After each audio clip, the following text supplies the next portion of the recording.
আসসালামু আলাইকুম প্রিয় দর্শক মণ্ডলী। আলহামদুলিল্লাহ, আমি আজকে এমন একজন বক্তার ওয়াজ শুনলাম যার নাম মুফতি সিবগাতুল্লাহ নূর। তিনি একটি অত্যন্ত হৃদয়ছোঁয়া ওয়াজ করলেন। তার কণ্ঠ এত সুন্দর, মিষ্টি আর মন ছুঁয়ে যাওয়ার মতো যে তার প্রতিটা বাক্য একদম হৃদয়ের গভীরে গিয়ে বাজে, যেন তার বলা প্রতিটি কথা মনকে আরেকটু শীতল করে তোলে। এবং আমি সেজন্যই ভাবলাম যে এই অসাধারণ ওয়াজটি আপনাদের সাথেও শেয়ার করি। আপনারাও একটু শুনুন এবং অনুভব করুন, আর অবশ্যই জানাবেন যে আপনাদের এই ওয়াজটা কেমন লাগলো। চলে আসুন স্ক্রিনে। আল্লাহ বলেন, মুমিন কাফেরের সম্পদ দেখে নাচ দিও না। লা ইয়াগুররান্নাকা তাকাল্লুবুল লাযীনা কাফারু ফিল বিলাদ। কাফেরের রং ঢং যশ সুনাম খ্যাতি দেখে ধোঁকার মধ্যে তুমি পড়ে যাইবা না। সম্পদ দেখে তুমি তার দিকে লোভ করতে যাইবা না। কাফেরের বড় বড় ব্যাংক ব্যালেন্স দেখতেছো, লম্বা লম্বা গাড়ি দেখতেছো, বাড়ি দেখতেছো, বড় বড় মেইল ফ্যাক্টরি দেখতেছো, ধোঁকার মধ্যে পড়বা না। তাদের এত সুন্দর চাকচক্য দেখে তুমি কখনো ধোঁকার মধ্যে পড়বা না। আমার আল্লাহ বলেন, মাতাউন, বড় অল্প সম্পদ, বড়ই অল্প সম্পদ। কালিলুন, আবার তাকিদ যুক্ত করে কথাটাকে আরো গুরুত্ব বুঝাইবার জন্য বলতেছে অতি অল্প সম্পদ। সুম্মা মাওয়াহুম জাহান্নাম, কাফেরের এই সম্পদের শেষ পরিণতি হয়ে যায়, ঠিকানা জাহান্নাম হয়ে যায়। সম্পদ তো আছে ঠিক, জান্নাত পাইব জীবনে। হিন্দু কথা বলেন, বৌদ্ধ খ্রিস্টান যারা আল্লাহকে মানে না, এই সমস্ত বেদির কাফের জান্নাত কোনদিন পাইব? ফি নারি জাহান্নাম খালিদিনা ফিহা। আল্লাহ বলেন, মাতাউন কালিলুন সুম্মা মাওয়াহুম জাহান্নাম। এটা অল্প সম্পদ, অতি অল্প সম্পদ। দুনিয়ার হাজার কোটি টাকা দেখে কোনো লাভ নাই। হাজার হাজার কোটি কোটি ডলার পাউন্ডের কোনো মর্যাদা আল্লাহর কাছে নাই। পেট্রোলের খনির আল্লাহর কাছে কোনো দরকার নাই, মর্যাদা নাই। স্বর্ণের খনি আল্লাহর কাছে তার কোনো দাম নাই। রূপার খনি আল্লাহর কাছে তার কোনো দাম নাই। সারা দুনিয়ার যত সহায় সম্পদ হইতে পারে আল্লাহর কাছে কোনো দাম নাই। কাফেরের যদি সারা দুনিয়া হয়ে যায় তাহলে বিরাট কোনো কিছু পাইল না, কারণ আল্লাহকে পাই নাই, মালিককে পাই নাই। পক্ষান্তরে তুমি মাওলাকে পায়া গেছো, তোমার কিচ্ছু না থাকুক অসুবিধা নাই। আসলে তুমি তোমার মাওলাকে পাইছো, তুমি সব পায়া গেছো। মাতাউন কালিলুন সুম্মা মাওয়াহুম জাহান্নাম। দুনিয়ার সব পাইছো, অসুবিধা নাই। সাথে দেখো তোমার মাওলাকে তুমি পাইছো, আপন করে পাইছো নাকি পাও নাই। মাওলাকে পাওয়ার পরে দুনিয়ার কিছু লাগে না, আর মাওলাকে না পাইলে দুনিয়ার সব কিছুর মাধ্যমেও তোমার ঠিকানা জান্নাত হয় না, জাহান্নাম হয়ে যায়। যার কারণে আমার আল্লাহ বলেন, খবরদার খবরদার, বেদিন কাফেরের সম্পদের দিকে তাকাইয়া তাকাইয়া কখনো তুমি এমন বড়লোক হওয়ার স্বপ্ন দেখার কোনো প্রয়োজন নাই। সাথে সাথে তুমি যদি মনে করো ইমানদার বান্দা বান্দি তাদের সম্পদ হইলে অসুবিধা নাই। হযরত উসমান গনি রাদিয়াল্লাহু আনহু বড়লোক ছিলেন, সাহাবায়ে কেরাম অনেকেই বড়লোক ছিলেন, তাবেঈন অনেকেই বড়লোক ছিলেন। আমাদের বড় ইমাম আযম আবু হানিফা রাহমাতুল্লাহি আলাইহি বড়লোক ছিলেন, নেক কাজ করছেন। তাদের যদি সম্পদ থাকে তাহলে অসুবিধা কি? সম্পদের মাধ্যমে যদি নেক আমল করা যায় তাহলে তো আমিও সম্পদশালী হইতে পারি, হইলে কোনো অসুবিধা নাই। আমার আল্লাহ বলেন এমনটাও বলার সুযোগ নাই, কারণ তুমি চিন্তা করে চেষ্টা তদবির চালাইয়া কখনো তুমি বড় লোক হইতে পারো না। তকদিরে যা আছে তাই, এর বাইরে তুমি বড় লোক হইবা না। বরং তোমার জন্য কি করা লাগবে আমার আল্লাহ বলেন ওয়াসারিউ ইলা মাগফিরাতিন মির রাব্বিকুম ওয়া জান্নাতিন আরদুহাস সামাওয়াতু ওয়াল আরদু উইদ্দাত লিল মুত্তাকিন আল্লাযীনা ইউনফিকুনা ফিস সাররাই ওয়াদ দাররাই والكاظمين الغيظ والعافين عن الناس والله يحب المحسنين। নেককারদের দিকে দাও। তুমি একবার সুবহানাল্লাহ বললা, এই নেক কাজ এর মর্যাদা এত বেশি, 1000 কোটি টাকার সম্পদ ধ্বংস হয়ে যায়, সুবহানাল্লাহ ধ্বংস হওয়ার ব্যবস্থাই নাই। 1000 কোটি ডলারের মালিক ধ্বংস হয়ে যায়, যেই মানুষটা একবার কালমা পড়তে পারে লা ইলাহা ইল্লাল্লাহ, এমন মানুষটার লয় নাই ক্ষয় নাই, তার মর্যাদা আল্লাহর কাছে আছে নাকি নাই? তুমি নেক আমল করো, তুমি জান্নাতের পথে দৌড়াও, আল্লাহর মাগফিরাতের দিকে দৌড়াও।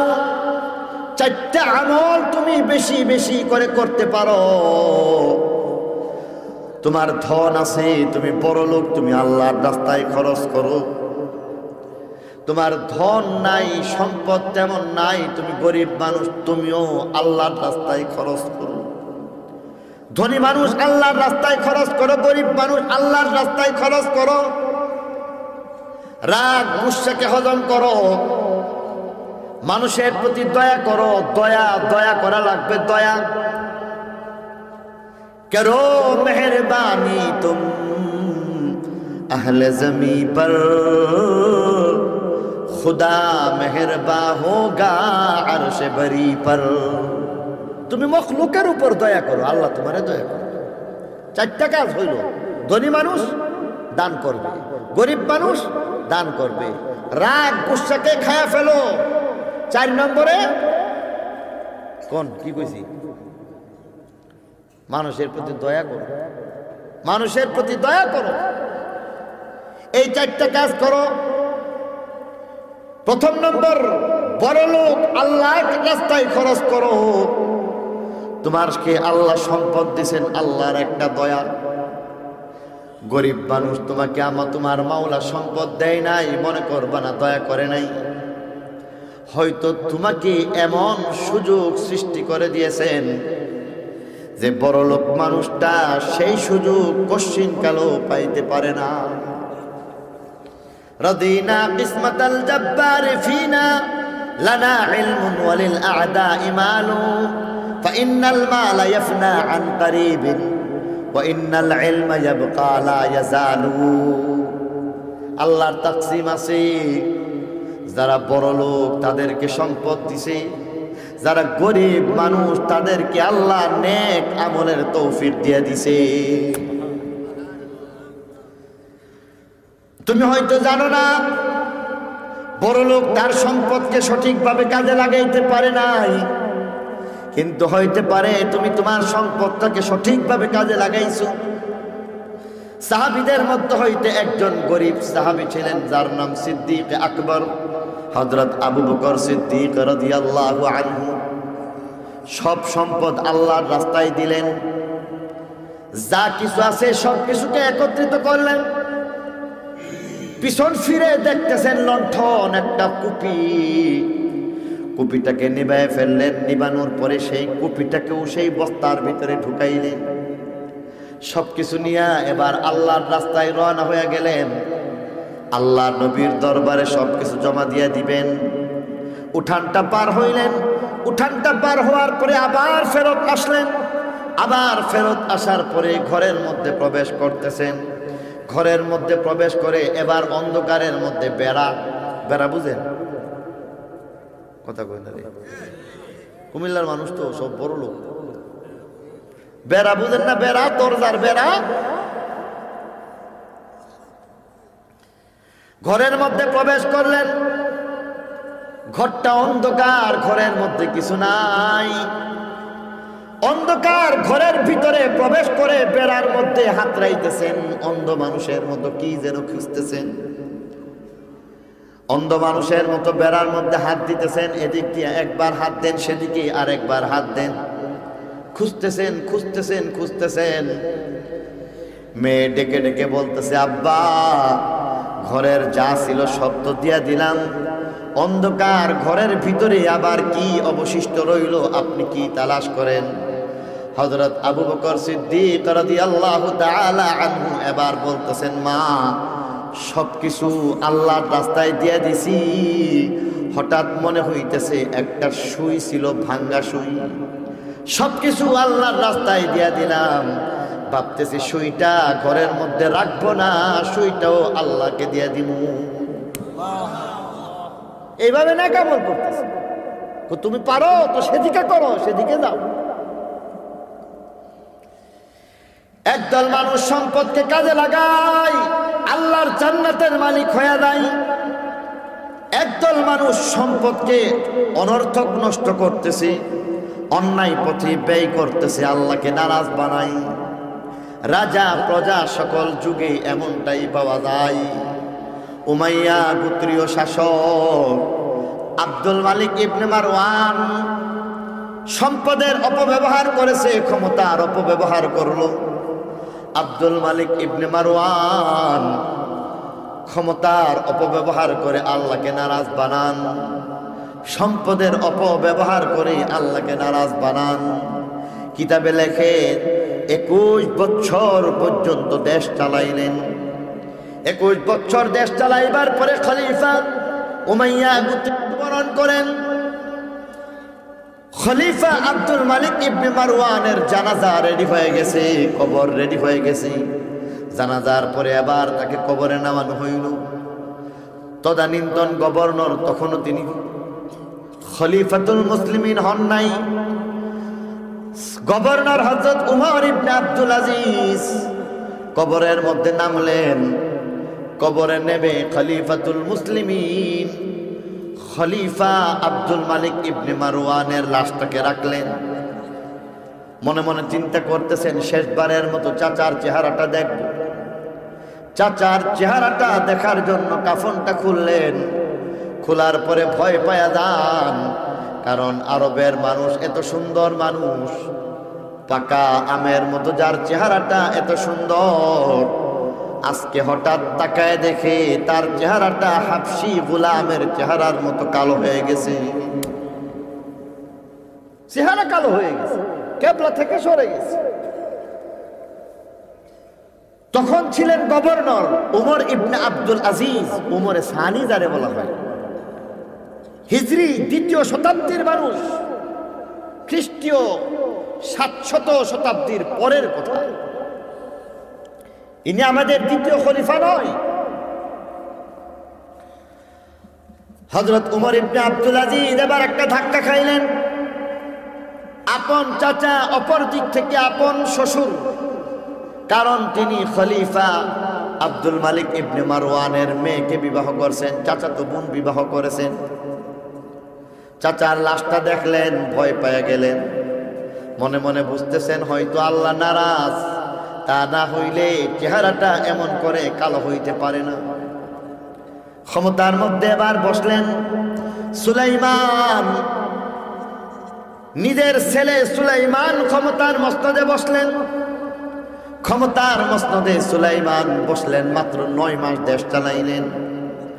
9 মাস পরে মৃত্যুবরণ করেন। সুলাইমান মৃত্যুবরণ করলেন, দেশ চালাইলেন মাত্র 9 মাস। তার বাবা আব্দুল মালিক ইবনে মারওয়ান 21 বছর দেশ চালাইলেন। কিতাবের মধ্যে লেখে, কবরে যখন রাখা হইল, কবরটা কাঁপতেছে, ভূমিকম্পের মতো কাঁপে। কবরে কম্পন শুরু হয়ে যায়। তদানীন্তন গভর্নর হযরত উমর ইবনে আব্দুল আজিজ বলতেছেন, তাড়াতাড়ি লাশটা থামাও, তাড়াতাড়ি লাশটা কি তুমি দাফন করে দিবা। লাশ দাফন করে তাড়াতাড়ি উঠে আসলেন। ক্ষমতার মসনদের মধ্যে এবার বসলেন সুলাইমানের ভাই আব্দুল মালিক ইবনে মারওয়ানের ছেলে, দ্বিতীয় ছেলে যার নাম ওয়ালিদ, যার শাসন ক্ষমতা চলাকালীন সময়ের মধ্যে মুহাম্মদ বিন কাসেম মাত্র 17 বছর বয়সের মধ্যে উপমহাদেশের মধ্যে সিন্ধু বিজয় করেন, রাজা দাহিরের কিল্লার মধ্যে কালেমা খচিত পতাকা উড়ায় দিলে মুহাম্মদ বিন কাসেম। ক্ষমতার মসনদে ওয়ালিদ 10 বছর দেশ চালাইলেন। 10 বছর দেশ চালানোর পরে আবার তার মৃত্যু হয়ে গেছে। কেননা প্রত্যেকটা মানুষের মৃত্যু আছে নাকি নাই? কুল্লু নাফসিন যায়িকাতুল মাউত। রাজার মৃত্যু আছে, প্রজার মৃত্যু আছে। 10 বছরের ইতিহাস শেষ হয়ে গেল, সমাপ্ত হয়ে যায়। খলিফা ওয়ালিদ তার লাশ সামনে হাজির হয়ে গেছে, জানাজা হয়ে গেছে, এবার কবরে নিয়ে যায়। তদানীন্তন গভর্নর উমর ইবনে আব্দুল আজিজ ভাবতেছেন, খলিফা ওয়ালিদের লাশটা আমি নিজে নামাইব, কবরে নামাইব। আর মনে মনে চিন্তা করতেছেন, আগের 2টা লাশ দেখছি, এই লাশটাও দেখব। তাদের চেহারা দেখলাম, অবস্থাটা দেখলাম, ওয়ালিদের অবস্থাটাও দেখতে চাই। ওয়ালিদকে এবার কবরের মধ্যে নামাইলেন। খলিফা ওয়ালিদকে কবরে নামাইবার পরে কাফনটাকে সামান্য খুললেন। তাকে আল্লাহ ভয় পায়া যায়, লাফ দিয়ে কবর থেকে উঠে যায়। কারণ বাবার চেহারার মতো তার লাশটাও, চেহারাটাও কালো হয়ে গেছে এবং কেবলা থেকে মুখটা বারবার সরে যায়। হযরত উমর ইবনে আব্দুল আজিজ বুঝতেছেন আল্লাহ নারাজ। এতদিন তার বিলাসী জীবন যাপন চলতো। খলিফা ওয়ালিদ যখন তিনি খলিফা, উমর ইবনে আব্দুল আজিজ তখন গভর্নর। কিন্তু রাজ পরিবারের মানুষ সফরে বের হয়ে গেলে পিছনে 60টা উটের গাড়ি দাঁড় করানো হইতো। 60টা উটের গাড়ির মধ্যে কাপড় চোপড় থাকতো, লেবাস থাকতো, জুতা থাকতো, মুকুট থাকতো, পারফিউম প্রসাধনী থাকতো। ঘন্টায় ঘন্টায় মুকুটের পরিবর্তন হইতো, জামার পরিবর্তন হইতো, ঘন্টায় ঘন্টায় তার জুতার পরিবর্তন হয়ে যাইত। ভাবতে পারেন 60টা গাড়ি ভর্তি তার সামান পিছনে পিছনে চলে তিনি ছিলেন হযরতে উমর। কিন্তু এবার বলেন, না না, সেই পথে চলা যায় না। যেই পথে চললে আল্লাহ নারাজ, সেই পথে আমি চলবো না, সেই পথ ধরে হাঁটতে চাই না। সিদ্ধান্ত নিলেন আল্লাহকে আপন করে পাওয়ার মেহনত শুরু করা লাগবে। মনে মনে ভাবতেছেন, আমি আল্লাহকে পাইতে চাই, জীবনের বিনিময়ে আল্লাহকে পাইতে চাই, সমস্ত সম্পদকে আমি আল্লাহর রাস্তায় ওয়াকফ করে দিব। ক্ষমতার মস্তদে কে বসবেন? ওয়ালিদের মৃত্যুর পরে পরামর্শ হয়ে যায়, পরামর্শের মধ্যে সিদ্ধান্ত হয়ে যায় আজকে হযরতে উমর যিনি ছিলেন গভর্নর, তাকে পদোন্নতি দেওয়া হইবে। তিনি হয়ে যাইবেন আজকে থেকে এই বিশাল বিস্তৃত ইসলামী রাজ্যের রাষ্ট্রনায়ক। হযরত উমর এখন গভর্নর না, আজকে হযরত উমর ইবনে আব্দুল আজিজ তিনি হয়ে যান খলিফাতুল মুসলিমিন। খলিফাতুল মুসলিমিন হযরত উমর ক্ষমতা গ্রহণ করলেন, শপথ বাক্য উচ্চারণ করেন, জাতির উদ্দেশ্যে প্রথম ভাষণ দিতেছেন। এবার বলতেছেন, ইয়া আইয়ুহান নাস ইত্তাকুল্লাহ, লোক সকল আল্লাহকে ভয় করো। ইয়া আইয়ুহান নাস ইত্তাকুল্লাহ, আল্লাহকে ভয় করো, আল্লাহকে ভয় করো। আজকে তোমাদের সামনে একটা গোপন রহস্য প্রকাশ করে দিব। একদিক থেকে আমার চাচা, অপর দিক থেকে আমার আপন শ্বশুর, বিবির বাবা আব্দুল মালিক ইবনে মারওয়ান 21 বছর দেশ চালাইছে, তার গোপন রহস্য বলবো। আব্দুল মালিক ইবনে মারওয়ান তাকে যখন কবরে রাখা হয়েছিল, আল্লাহ নারাজ হয়েছিল, চেহারাটা কালো হয়ে গিয়েছিল, আমি নিজেই দেখছি। সুলাইমান যখন কবরে রাখা হইল, ভূমিকম্প শুরু হয়ে গেছে, আল্লাহ নারাজ। গতকালকে যার লাশ কবরের মধ্যে আমি নামাইলাম, তিনি হইলেন খলিফা, সদ্য প্রয়াত খলিফা। ওলীদের লাশ নামাইছি, তার চেহারাটাও কালো পাইছি। আমি বুঝতেছি আল্লাহ নারাজ, তারা আল্লাহর নারাজ করেছে। দেখবা আমি আল্লাহকে আপন বানাইব, আল্লাহকে রাজি খুশি করে আমি কবরে যাইব। তোমরা দেখবা এই চেয়ারের মধ্যে বসে বসে কেমনে আমি আল্লাহর আপন বানাই। এক পর্যায়ে অবাক করে দিয়ে, সকলকে অবাক করে দিয়ে বললেন, তারাও মরলো, তারাও মৃত্যুবরণ করলো, চেহারা কালো, আল্লাহ নারাজ। আমিও মৃত্যুবরণ করব, আমারও মৃত্যু আছে, দেখবা আমার চেহারাটা কালো হবে না। সুবহানাল্লাহ। বুকের পাটাটা কত শক্ত দেখছেন? আল্লাহু আকবার। আমিও মরব, আমার চেহারা কালো হবে না। আমি যখন মৃত্যুবরণ করব, দেখবা চেহারাটা উজ্জ্বল থাকবে। আমি যখন মারা যাইব, কবরে যখন আমাকে রাখা হইব, পরীক্ষা করে দেখবা আমার চেহারাটা কেবলামুখী হয়ে থাকবে, কেবলা থেকে সরবে না। হযরত উমর ইবনে আব্দুল আজিজ ভাষণ দিলেন, গোপন কথাও বলে দিলেন। ঘরে প্রবেশ করে বলতেছেন, ফাতেমা, সুখের দিনগুলি খতম, আজকে মনে হয় দুঃখের জীবন শুরু হয়ে গেল। ফাতেমা শুনো, সুখের দিন খতম হয়ে গেছে, এখন দুঃখের কথা শুনো। আজকে থেকে আর বিলাসী জীবন যাপন আমি করতে পারবো না। আজকে থেকে আগের জিন্দেগির মতো জিন্দেগি চালাইব না। আগে তো একটা সুখের জীবন, এখন কষ্টের জীবন শুরু হয়ে গেছে। আমি একজন রাজপুত্র, তুমি একজন রাজকন্যা। আমি তো কষ্ট স্বীকার করে আমি একটা কঠিন পথের মধ্যে হাঁটতে শুরু করতেছি। সেই পথে হয়তো তুমি চলতে পারবা না, যার কারণে আমি তোমার জন্য সহজ করে দিলাম। দুইটা রাস্তা বর্তমানে আমার সামনে আছে। একটা রাস্তা হইল, তোমাকে বললে আমি তালাক দিয়ে দিব, তুমি তালাক গ্রহণ করো, তালাক গ্রহণ করে তুমি তোমার মতো জীবনটাকে সাজাও, উপভোগ করো, অসুবিধা নাই। চাইলে তালাক নিয়ে যাও, তুমি তোমার মতো জীবন পরিচালিত করবে। এটা হলো 1 নম্বর পথ। 2 নম্বর আরো একটা পথ হইল, যদি মনে করো তালাক গ্রহণ করবে না, তবে এখনই বলে দিতে হইবে, কারণ আজকে থেকে আমি তোমার কোনো হক আদায় করতে পারবো না। কাপড় চোপড় দিতে পারবো না, খাবার দিতে পারবো না, সময় দিতে পারবো না, আর্থিক কোনো সাহায্য সহযোগিতা করতে পারবো না। আমি স্বামী, তুমি স্ত্রী, ন্যূনতম পরিচয় পাইবা বটে, তবে শুনে রাখো কশিনকালও আমি তোমার কোনো হক আদায় করতে পারবো না। তাই দ্বিতীয় ব্যবস্থাটা হইতেছে, এই মুহূর্তে বলে দিতে হইবে সমস্ত হক মাফ করে দিবা। মাফ করে দিলাম। 2টা পথ কোনটা তুমি পছন্দ করবা সকালবেলা বলবা। হযরতে ফাতেমা এবার বলতেছেন, ওমর, সুখের দিনগুলিতে তোমার সঙ্গে ছিলাম, আজকে কষ্টের দিবসের মধ্যে তোমার থেকে আলাদা হব এমনটা নয়, এমন নারী আমি নই। যাও যাও, জান্নাতের মধ্যে যদি তুমি যাও, সেখানে আমি যদি না থাকি তোমার জীবনটা হয়তো দুর্বিষহ হয়ে যাইবে। জান্নাতের মধ্যে আমি তোমার সঙ্গী হইতে চাই, আর এই কারণে তোমার পথে আমি পথ ধরলাম, জান্নাতের পথে আমি পথ চালাইতে শুরু করলাম।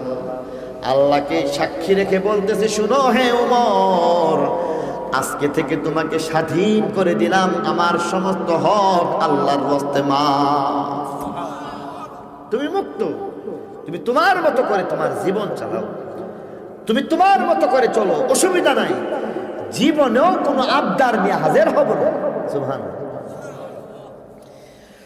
হযরত ওমর বলতেছেন, হযরত ফাতেমা বলতেছেন, সেই থেকে 2 বছর 2 মাস দেশ চালাইছেন হযরত ওমর। ওমর ইবনে খাত্তাব না, দ্বিতীয় খলিফা উনি না, উমরে সানি যাকে বলা হয়, উমর ইবনে আব্দুল আজিজ, দ্বিতীয় হিজরি, দ্বিতীয় শতাব্দীর কথা, খ্রিস্টীয় শতাব্দীর 700 শতাব্দীর পরবর্তী সময়ের কথা।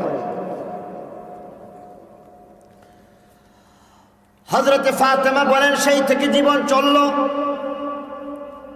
সেই থেকে হযরতে উমর এমন মেহনত চালাইলেন, রাতের বেলা ফজর এশার নামাজ পড়লেন মসজিদে, ঘরের মধ্যে প্রবেশ করলেন, পাশেই একটা খাট, সেই খাটের মধ্যে আমি শুয়ে থাকি, কখনো নামাজ পড়ি, কখনো শুয়ে থাকি।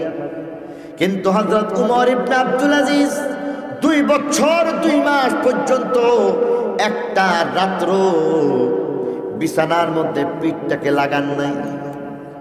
2 বছর 2 মাস পর্যন্ত একটা রাত্র পিঠ লাগাইবেন দূরের কথা, 2 বছর 2 মাসের প্রতিটা রাত্র নামাজে নামাজে কাটায় দিলেন। কখনো কান্নার মাধ্যমে কাটায় দিলেন, কখনো সেজদার মাধ্যমে কাটায় দিলেন, কখনো কুরআন তেলাওয়াতের মাধ্যমে কাটায় দিলেন। যখন তিনি কাঁদতেন বাচ্চার মতো কাঁদতেন, তার কান্না দেখলে দয়া লাগতো, তার কান্নার কারণে অন্য মানুষ, বাচ্চারা পর্যন্ত কান্না জুড়ায় দিত। কান্না করতে করতে এক পর্যায়ে বেহুশ হইয়া মাটিতে লুটাইয়া পড়তেন। তাহাজ্জুদ পর্যন্ত এমন করে চলতো। ফজরের নামাজ হইয়া যাইত, ফজরের পরে ইশরাক, ইশরাকের পরে আবার জনগণের দায়িত্ব পালনে ব্যস্ত হইয়া যান। হযরতে ফাতেমা বলেন এই দীর্ঘ 2 বছর 2 মাস যিনি ছিলেন খলিফা, রাষ্ট্রনায়ক হযরতে উমর, হযরতে উমরের এই 2 বছর 2 মাসের জিন্দেগির মধ্যে একবারের জন্য তার উপরে গোসল ফরজ হয় নাই, কোনো ধরনের গোসলের কোনো প্রয়োজন পড়ে না। সুন্নত হিসাবে গোসল করছে, এটা ঠিক আছে, কিন্তু তার উপর গোসল ফরজ ছিল না, একবারের জন্য না। ভাবতে পারেন এক গরে জামাই থাকছে।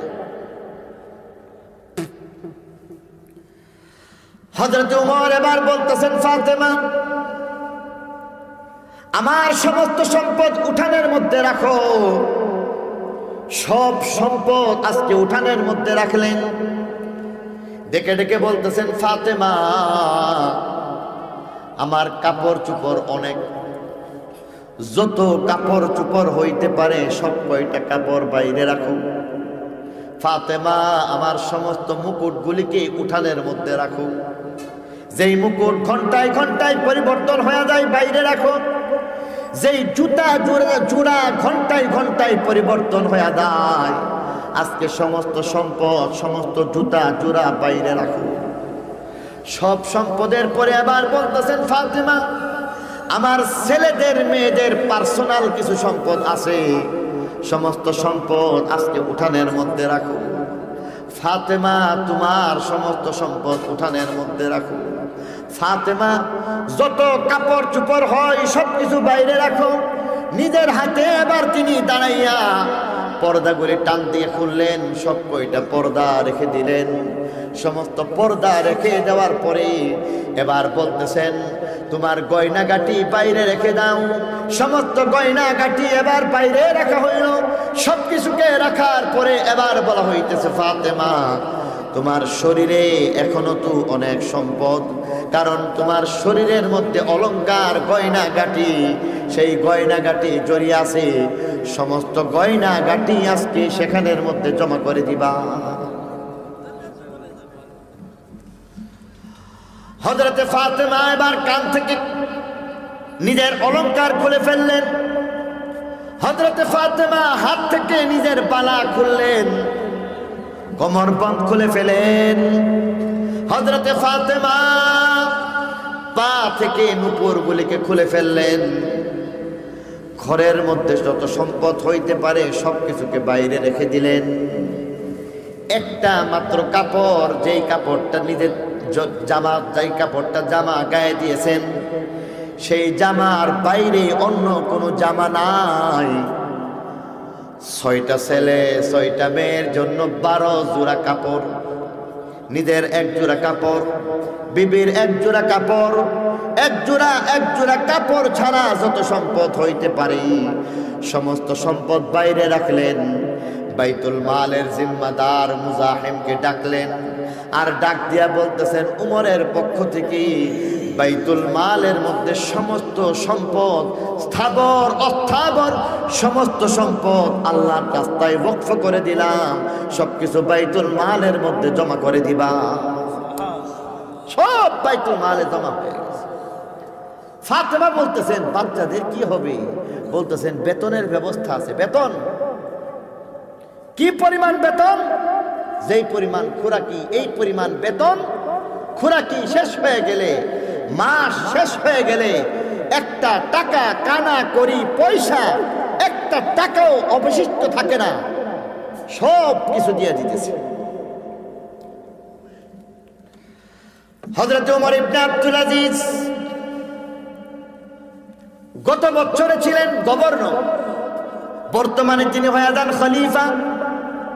যার শাসন ক্ষমতা চলতেছিল বর্তমান মিশরের মধ্যে, আফ্রিকার মধ্যে যার শাসন ক্ষমতা চলতেছিল, বর্তমান আরব বিশ্বের মধ্যে, বর্তমানে রাশিয়ার মধ্যে যার শাসন ক্ষমতা চলে, আফগানিস্তানের মধ্যে তার শাসন ক্ষমতা চলে, ইরাক, ইরান যেখানের মধ্যে তার শাসন ক্ষমতা চলে, পাকিস্তানের বিশাল বিস্তৃত এলাকা জুড়ে যার শাসন ক্ষমতা চলে, এই বিশাল এলাকার তিনি রাষ্ট্রনায়ক। গত বছর একটা এলাকার তিনি গভর্নর হয়ে যান। এই বছরে এত বিশাল এলাকার একটা বিরাট ইসলামী রাজ্যের রাষ্ট্রপ্রধান। গত বছরের সেহরির চিত্র এই বছরের চিত্রের সাথে ব্যতিক্রম হয়ে যায়।